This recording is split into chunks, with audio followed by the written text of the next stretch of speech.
আসসালামু আলাইকুম সুপ্রিয় শিক্ষার্থীরা, আজকে আমরা দেখব since, as though, as if এই তিনটা কিভাবে শেখা যায়, কারণ এই তিনটা কাছাকাছি একই স্ট্রাকচার মেনটেন করে।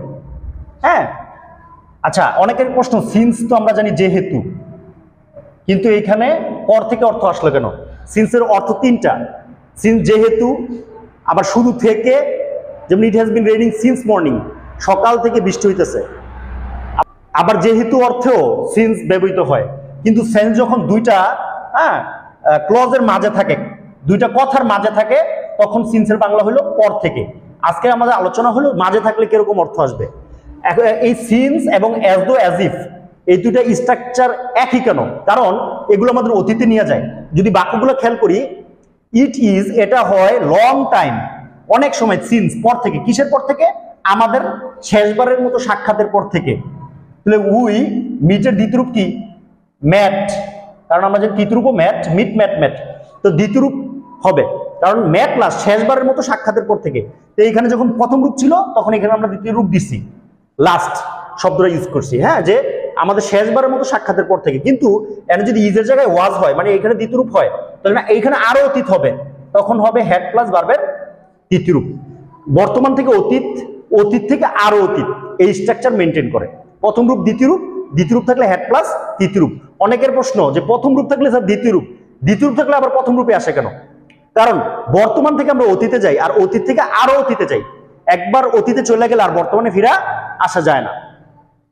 তো এখন প্রশ্ন হলো, এটা তো বুঝলাম সিন্সের নিয়ম গেল, কিন্তু অ্যাজ দো, অ্যাজ ইফ মানে কি? যেন, যেরকম সে এভাবে কথা বলে যেন, হি স্পিক্স অ্যাজ ইফ, সে সব জানে। তা জানা ইংলিশ কি আমরা জানি? নো। কিন্তু দ্বিতীয় রূপে কি হবে? নিউ। তৃতীয় রূপ কিন্তু নোন, কিন্তু আমার দ্বিতীয় রূপটা দরকার কি? তাহলে হি নিউ এভরিথিং, সে সব জানে।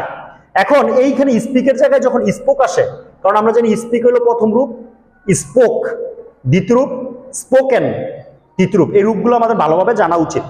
তো স্পোক তো ভার্বের দ্বিতীয় রূপ, তখন এখন নিউ হবে না, হবে হ্যাড নোন।